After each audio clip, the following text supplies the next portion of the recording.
이번 시간에는 소금물이 100도씨에도 끓지 않는 이유에 대해서 공부해 보도록 합시다. 첫 번째 문단 볼게요.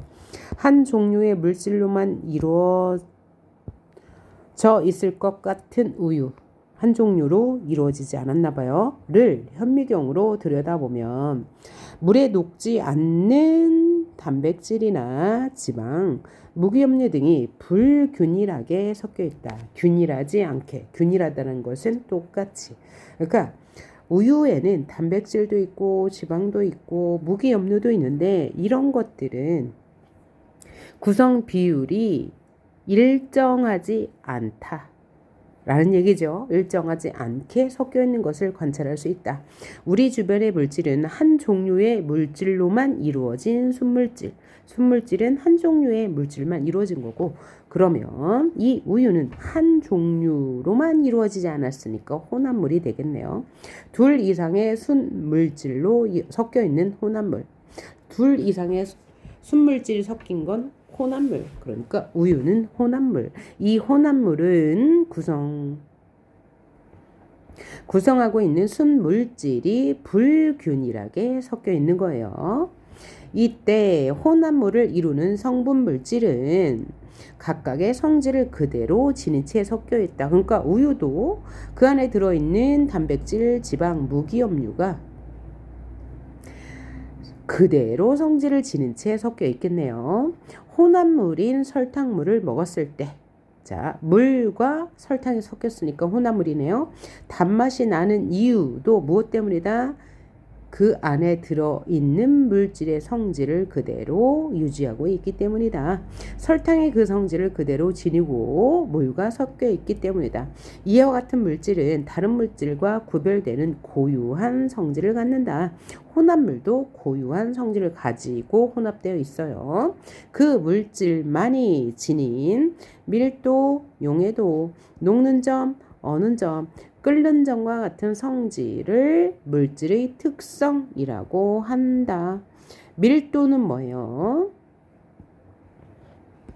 밀도라는 것은 빽빽한 정도를 말합니다. 그럼 용해도는요? 녹을 수 있는 용질의 최대량이에요. 여기서 용질은 물에 녹는 물질이거든요. 이 물에 녹는 물질의 최대량을 용해도라고 하고요. 끓는 점이라는 것은 고체가 액체로 바뀌는 온도예요. 근데 이것은 압력에 따라 다릅니다. 끓는 점이라는 것은 같은 외부 압력과 같아져서 끓기 시작하는 온도를 말해요. 물의 경우에는 100도씨에서 끓기 시작하죠. 그래서 1기압의 값이 끓는 점과 일치합니다. 따라서 물질은 그 물질만이 갖는 물질의 특성이 있는데 그 물질의 특성은 밀도, 용해도, 녹는 점, 어는 점, 끓는 점을 말한다는 것. 그리고 이 각각이 무엇을 의미한다고요? 밀도란 빽빽한 정도, 용해도란 녹을 수 있는 용질의 최대량, 녹는 점이라는 것은 액체 상태로 바뀌는 온도, 그런데 압력에 따라 달라지고, 어는 점은 얼기 시작하는 온도, 끓는 점은 끓기 시작하는 온도라는 것을 말합니다. 이러한 물질의 특성을 이용하면 순물질과 혼합물질을 구별할 수 있다. 자, 그러면 순물질과 혼합물을 구별하는 물질의 특징에 대해서 살펴본 거예요. 1문단은. 자, 1문단 정리해보면 물질의 종류는 한 종류의 물질로만 이루어진 순물질과 둘 이상의 물질로 이루어진 혼합물이 있다. 근데 이 혼합물과 순물질의 특성은 밀도, 용해도, 녹는 점, 어는 점, 끓는 점에 따라서 구분할 수 있대요. 2문단 봅시다. 백금반지와 은반지를 비교해보면 어떨까? 왜 비교해볼까요? 물질의 성질, 물질의 특성을 비교하기 위해서 백금반지와 은반지를 비교하는 거죠. 백금반지는 혼합물질이겠죠. 은반지는 순물질이겠죠. 비교해 보면 그 물질의 특성을 알 수 있다고 했으니까요. 크기, 무게 등으로는 두 물질을 쉽게 구별할 수 없다. 그러니까 크기와 무게는 물질의 특성이 아니다 라고 이야기하는 거예요. 크기나 무게는 물질의 특성이라 볼 수 없다. 하지만 물질의 고유한 양인 질량을 부피로 나눈 값인 밀도를 통해서 이 둘을 구분할 수 있다고 그랬죠. 아까 밀도, 용해도, 녹는 점, 어는 점, 끓는 점은 물질의 특성이라고 했으니까요. 그러면 밀도를 어떻게 구한대요? 질량을 부피로 구한다. 질량을 부피로 나눈다. 그러니까 질량은 분자가 되고 부피는 분모가 되는 거죠. 이렇게 하면 뭘 알 수 있다? 밀도를 알 수 있다. 자, 질량을 부피로 나눈다. 질량은 분자가 되고 부피는 분모가 된다. 제가 왜 이야기를 할까요? 질량과 부피를 정확히 구하는 값은 안 나오는데 비례관계를 알기 위해서는 분자가 뭐고 분모가 뭔지는 알아야 돼요. 그러면 질량이 커지면 어떻게 돼요? 질량이 커지면 밀도가 커지는 것이 되겠죠. 그러면 부피가 커지면 밀도가 작아지게 되겠네요. 오케이? 요 비례관계를 이해합시다. 다시 질량이 커지면 밀도도 커진다. 왜냐하면 질량이 분자가 되니까. 반대로 분모인 부피가 커지면 밀도는 작아진다. 왜? 부피가 분모가 됐으니까. 요거 이해하시면 되겠어요. 자, 이렇게 밀도를 통하면 물질의 특성을 알 수 있으니까 둘을 구별해낼 수 있겠죠. 밀도는 물질에 따라 고유한 값을 가지고요. 같은 물질인 경우 모양이나 크기에 관계없이 모양이나 크기는 물질의 특성을 구분할 수 없다고 했으니까요. 일정하기 때문에 밀도가 두 물질을 구별할 수 있는 물질의 특성으로 작용하는 것이다. 밀도는 물질이 뜨고 가라앉는 현상으로 확인할 수 있어요.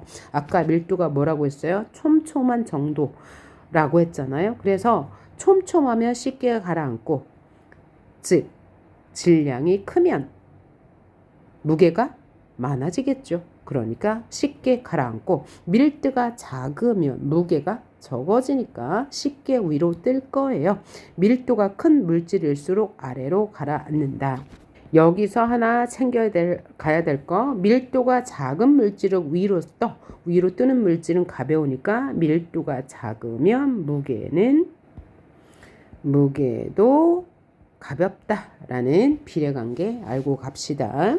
자, 그래서 이 문단에서는 물질의 특성에 대해서 알려줬어요.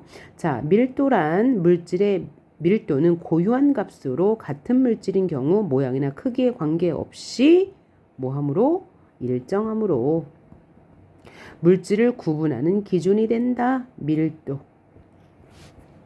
물질의 특징. 자, 물질의 특징을 구분하는 데는 위에서 밀도, 용해도, 녹는 점, 어는 점, 끓는 점이 있는데, 자, 밀도를 통해서 그 물질의 특징을 알 수 있고, 밀도가 작으면 무게가 작다라는 것 확인하시면 되겠습니다.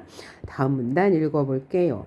한편 일정한 양의 물에 설탕을 넣으면 잘 녹아 고르게 섞인다. 이와 같은 현상을 용해라고 한다. 그럼 용해는 뭐예요? 녹는 정도. 물질을 녹이는 것이 바로 용해다 라고 알 수 있죠. 물은 용매, 물에 녹는 설탕은 용질. 자, 그러면 용질은 물질이고요. 물은 용매라고 했어요. 그러니까 용매는 물이다 라고 알아두시면 되겠죠. 그러면 물질은 용질. 꼭 설탕만 용질이 되는 건 아니겠죠. 다른 물질도 물에 잘 녹는다면 용질이 될 거예요. 자, 설탕은 물에 잘 녹아요. 이것을 용해라고 해요. 이 둘이 고르게 섞여 있는 설탕물은 용액이다. 그럼 용액은 뭐예요? 용질이 녹아 있는 물.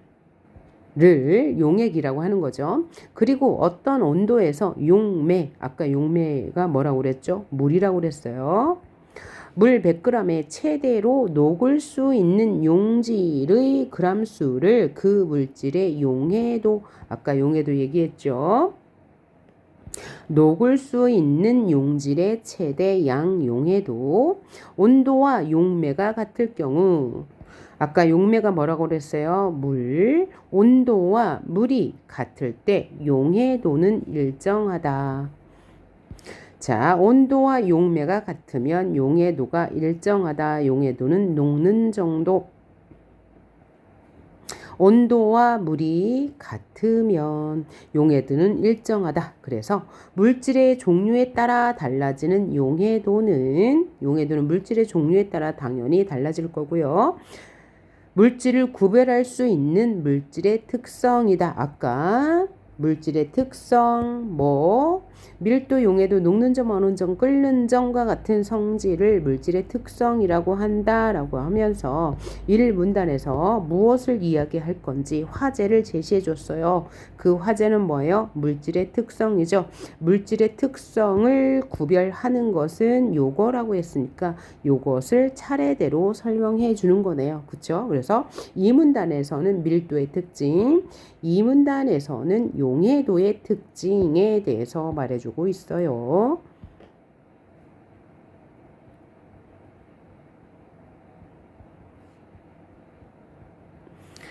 여기서도 비례관계, 고체는 온도가 높으면 용해도가 증가한다. 반면 기체는 온도가 높으면 압력이 낮아져서, 온도가 높을수록 압력이 낮을수록 용해도가 감소한다. 뭐요?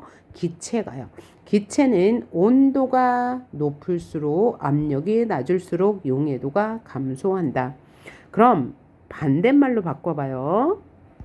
자, 고체는 온도가 높을수록 용해도가 증가해요. 반대말로 고체는 온도가 낮을수록 용해도가 감소하고요.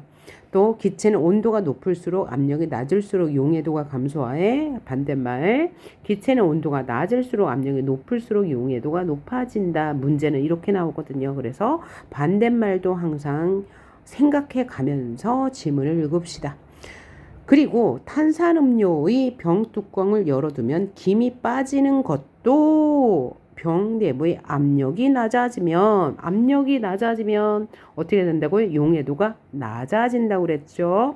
그래서 녹아있던 이산화탄소의 용해도가 감소해서 기포, 물방울로 빠져나온 것으로 이해할 수 있다. 그러니까 얘는 이 용해도의 변화를 뭐를 통해서? 탄산음료라는 예시를 통해서 보여주고 있습니다. 뭐의 변화예요? 용해도의 변화를 탄산음료의 예를 통해서 보여줬다라고 이해할 수 있겠네요. 자, 그러면 3문단 볼까요? 녹는 점, 어는 점, 끓는 점도 물질마다 고유한 값을 가지므로 물체의 특성에 해당한다고 1문단에서 말했고요. 순물질의 녹는 점, 어는 점, 끓는 점은 양에 관계없이 일정하다. 자, 순물질, 혼합되지 않은 물질은 양에 관계없이 일정한데 뭐가요? 물질의 특성이요. 다만 물질의 양이 많아질수록 해당 지점에 도달하는 시간만 늘어날 뿐이다. 물질의 특성은 순물질의 경우에 녹는 점, 어는 점, 끓는 점 양에 관계없이 일정해요. 그런데 물질의 양이 많아지면, 양이 증가하면 시간도 증가한다. 뭐의 시간? 녹는 점, 어는 점, 끓는 점의 시간이 늘어난다.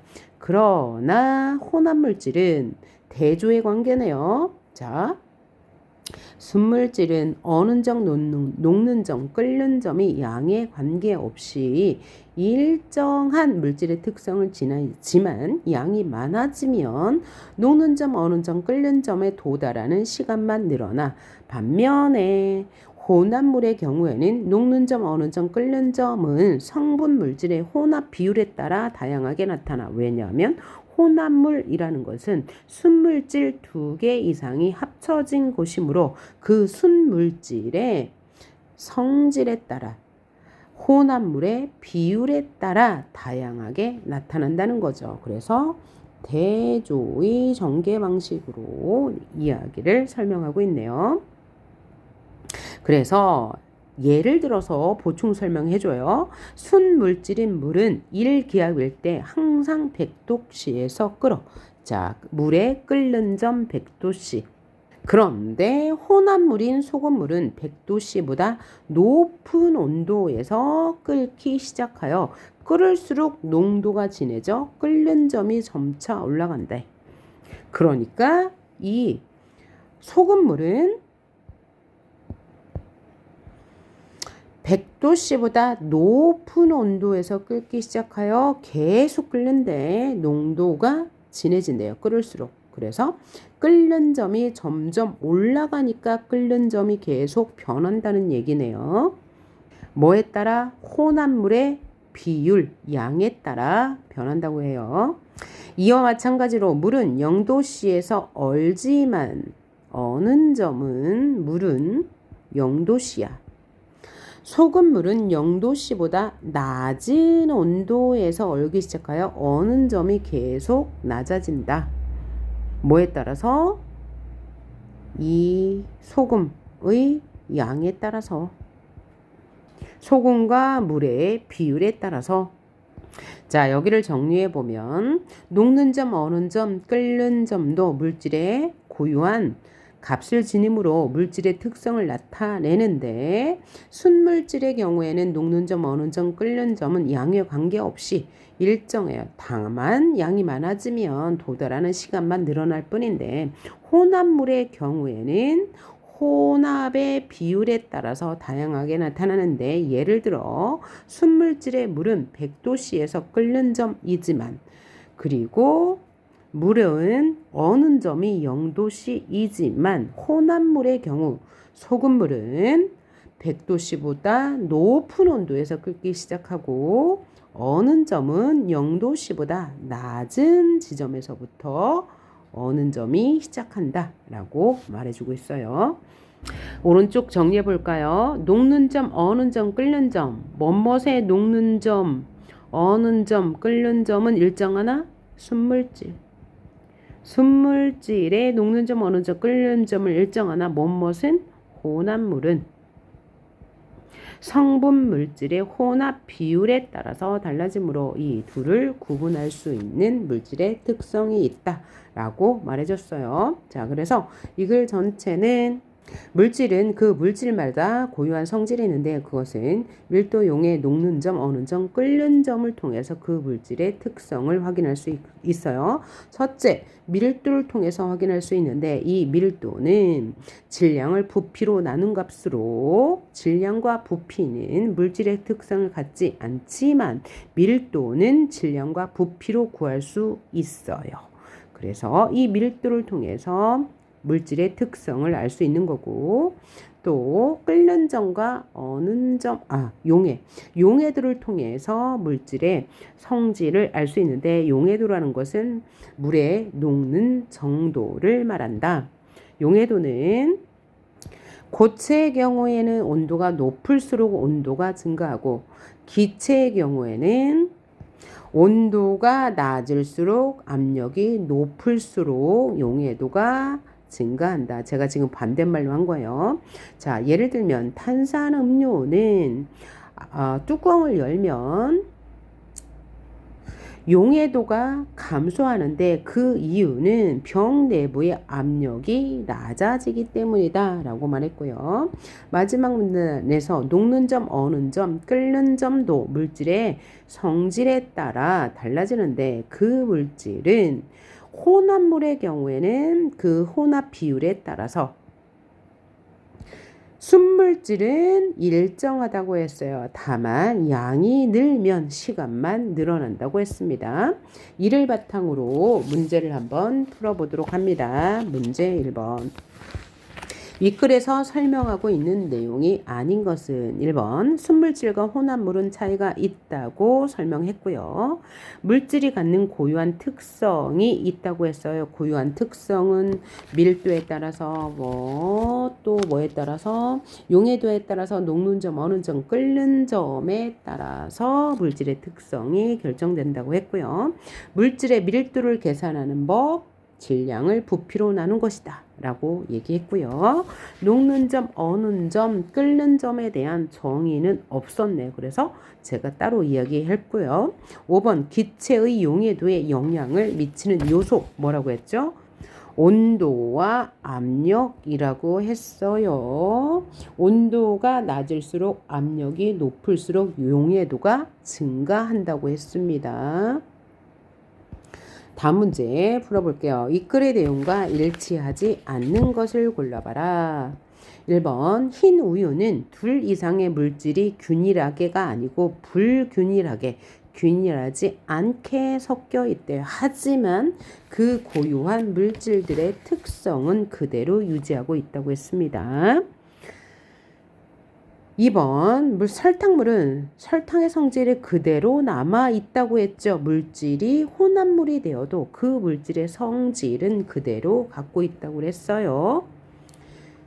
그리고 혼합물의 경우에는 혼합물의 비율에 따라서 다양하게 나타난다고 했죠. 3번 물의 양이 증가하면 어느 점에 도달하는 시간이 길어진다. 자, 물이라는 것은 순물질인데 양이 증가하더라도 물질의 성질은 바뀌지 않지만 양이 증가하거나 감소할수록 시간은 달라진다고 했어요. 그래서 양이 많아지면 끓는 점에 도달하는 시간, 어는 점에 도달하는 시간, 녹는 점에 도달하는 시간이 달라지겠죠. 맞고요. 소금물은 물과 달리 끓는 동안 끓는 점이 계속해서 상승한다고 했죠. 왜요? 농도가 진해지기 때문에요. 5번 동일한 온도와 용매일 때 용해도는 물질의 종류에 따라 당연히 달라지겠죠. 아까 뭐라고 그랬어요? 용해도는 고체와 기체의 경우를 예를 들어서 설명하면서 고체는 온도가 높으면 용해도가 증가하고 기체는 온도가 낮을수록 용해도가 증가한다고 했으므로 맞는 말. 그 다음 3번 봅시다. 기억과 관련한 설명으로 적절하지 않은 것은 기억은 물질의 특성이었어요. 그러면 살펴보도록 합시다. 같은 종류의 물질에서는 동일한 특성이 당연히 나타나겠죠. 혼합물의 녹는 점, 어는 점, 끓는 점은 일정하지 않고 혼합 비율에 따라서 달라진다고 했고요. 다음 3번 밀도, 크기, 무게 등 물질에서 파악할 수 있는 것이다. 아니요. 밀도는 물질의 특성으로 파악할 수 있지만 크기와 무게는 물질의 특성을 규정짓는 기준이 아니라고 했고 다만 밀도를 구하려면 크기와 무게를 알면 밀도는 구할 수가 있다고 그랬죠. 밀도를 모를 때는 크기와 무게를 통해서 그 물질의 특성을 구할 수가 있겠네요. 4번 물질의 양과 관계없이 그 물질에 지닌 고유한 성질은 유지하는데 어는 점, 끓는 점, 녹는 점에 도달하는 시간만 달라진다고 했어요. 5번 겉보기의 성질이 유사한 두 물질을 구분하는 기준으로 활용할 수 있는 게 물질의 특징이라고 이 문단에서 말했습니다. 자, 그 다음 4번 문제를 보도록 하겠습니다. 자, 적절한 내용을 고르라고 했어요. 그림은 온도에 따른 여러 가지 물질의 용해도는 녹는 정도 를 나타낸 건데 이를 용해 곡선이라고 하는데 이게 용해 곡선이래요. 용해 곡선. 자, 곡선의 기울기가 급할수록 온도 변화에 따른 용해도가 차이가 크다. 기울기가 그러면 이 셋 중에 가장 급한 것은 뭐예요? 바로 요거네요. 요거의 물질은 질산칼륨. 이렇게 기울기가 급할수록 뭐 한다고요? 용해도의 차는 크다. 이게 바로 이 문제를 푸는 힌트겠죠? 곡선의 기울기가 급하면 온도 변화에 따른 용해도의 차이가 크다는 것이에요. 자, 그러면 이 표를 대입해 가면서 선지를 판단하시면 되겠어요. 20도씨의 물 100g 물에 100g의 용질에 20도씨의 물 100g의 용질 여기네요. 여기는 지금 그 이 세 가지 용매가 다 용해도가 거의 비슷하네요. 그런데 뭐가 가장 커요? 20g 100g의 물에서 가장 높은 건 바로 질산칼륨이네요. 왜 그럼 질산칼륨을 가장 잘 녹는다고 했을까요? 아까 용해도란 뭐라고 했어요?